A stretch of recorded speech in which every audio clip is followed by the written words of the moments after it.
Hello বন্ধুরা, নদীমাতৃক দেশ বাংলাদেশ। আপনারা জানেন প্রাচীন কাল থেকে এখানে বিভিন্ন ধরনের নৌকা কিন্তু ব্যবহার হয়ে থাকে, অর্থাৎ গঠনগত দিক থেকে এবং আকার এবং ব্যবহারের উদ্দেশ্যে বিভিন্ন প্রকারের নৌকা কিন্তু এই বাংলাদেশি মানুষের আমরা ব্যবহার করে থাকি।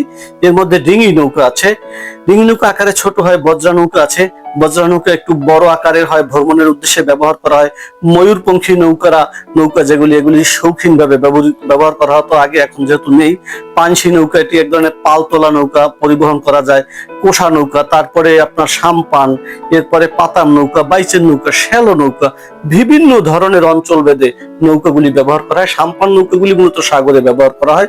এই যে দেখছেন, এটি কিন্তু একটি পেনিস নৌকা বলা হয় আঞ্চলিক ভাষায় একে। এর পিছনে কিন্তু হাত বৈঠা বাওয়া হয়, কিন্তু এটাতে এমন এক ধরনের বৈঠা আছে যেটা দাঁড়িয়ে দাঁড়িয়ে বাওয়া যায়। এটাকে বরিশালের আঞ্চলিক ভাষায় বলে আইলগুড়ি নৌকা।